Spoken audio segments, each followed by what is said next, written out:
Assalamualaikum warahmatullahi wabarakatuh. Kembali lagi dengan saya. Pada kesempatan ini saya akan menguraikan tugas saya, yaitu LK8 dalam PPG tentang penyusunan proposal PTK. Agar proposal kita itu sesuai dengan prosedur atau sistematika,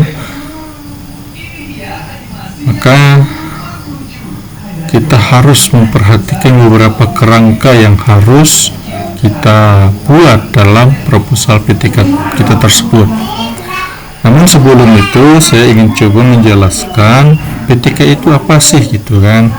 Nah, PTK itu adalah sebuah penelitian yang dilakukan di dalam kelas ketika pembelajaran sedang berlangsung. Kemudian dengan tujuan PTK itu untuk memperbaiki kualitas pembelajaran, baik kualitas dalam prosesnya maupun kualitas dalam hasil pembelajaran tersebut.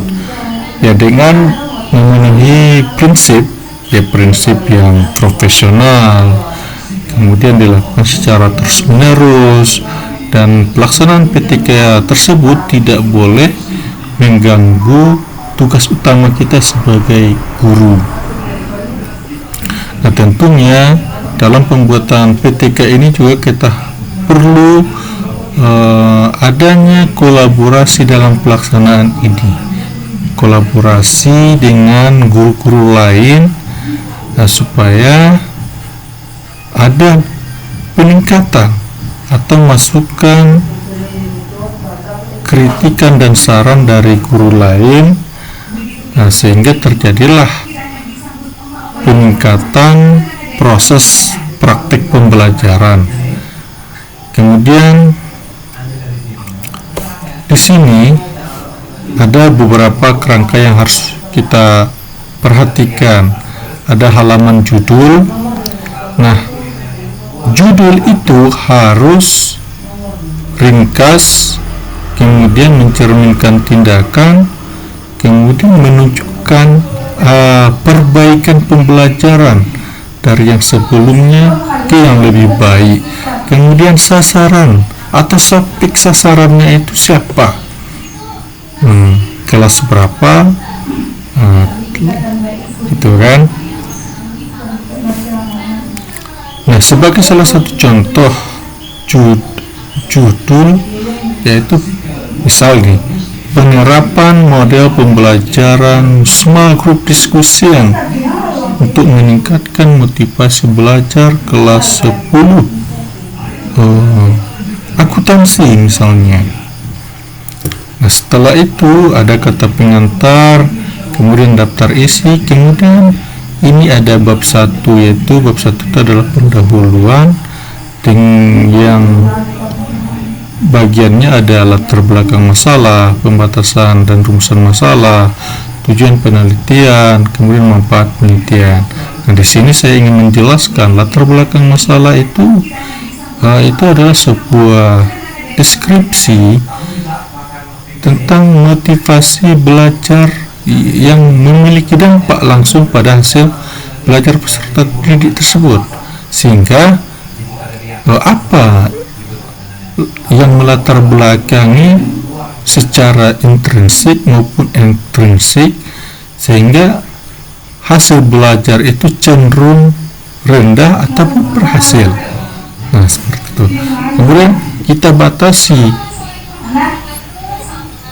agar masalah yang kita teliti itu tidak jauh melebar kemana-mana, maka kita perlu melakukan pembatasan. Misalnya kita hanya fokusnya pada metode apa yang kita gunakan, kemudian subjeknya itu siswa siapa, kemudian tujuan pembelajaran ini harus jelas, secara jelas, kemudian tujuannya konsisten dengan rumusan masalah dan menggambarkan hasil yang akan dicapai. Kemudian ada manfaat. Manfaat ini berisi deskripsi tentang manfaat yang dapat dipetik setelah petika selesai dilaksanakan. Kemudian ini landasan teori ini adalah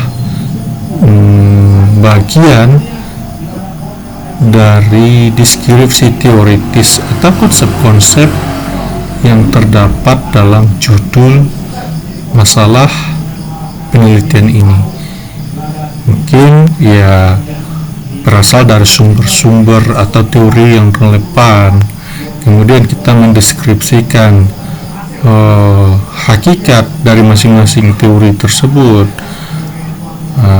dan analisis mungkin yang komparatif berdasarkan hasil analisis kritis, atau mengembangkan sebuah konstruk yang memiliki salah satu teori atau membuat sintesis dari berbagai teori.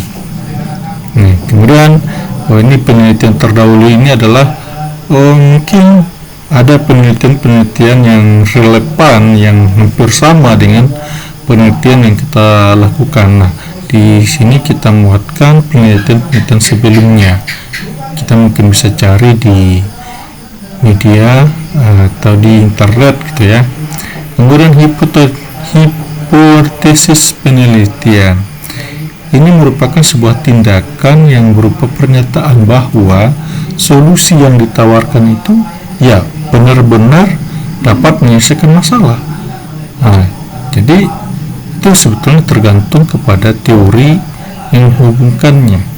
Apakah memang betul-betul secara hipotesis atau menurut rekayasa kita, penelitian yang kita lakukan dengan metode yang kita lakukan itu bisa berhasil seperti itu. Kemudian di bagian bab ketiga itu di metode penelitian kita harus membuat jenis penelitian tentu seperti apa jenis penelitian yang bisa kita lakukan, apakah kuantitatif, kualitatif, kan? Kemudian variabel ini sifatnya dalam pengumpulan data. Variabel apa saja, apakah bersifat angket, observasi, wawancara, atau telah dokumen yang kita lakukan. Kemudian populasi dan sampel ini populasinya kelas berapa orangnya, berapa laki-laki dan berapa perempuan misalnya. Kemudian ada jenis sumber dan teknik pengumpulan data.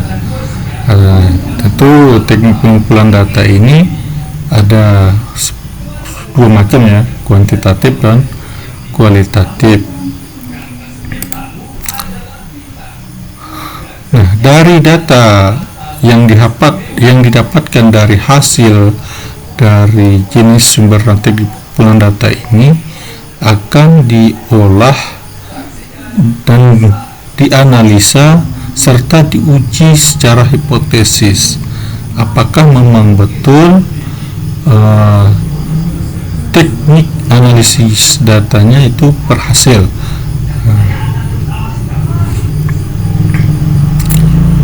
Nah, ini nanti akan kita lihat pada bab berikutnya atau bab 4. Nah, di bab 4 itu kita akan melihat hasil dari penelitian tersebut.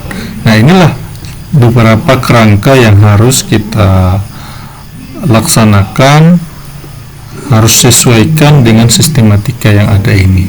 Kemudian yang terakhir ada daftar pustaka. Daftar pustaka ini yang adalah sumber-sumber data, sumber-sumber bacaan yang sesuai atau yang relevan dengan judul yang kita lakukan ini.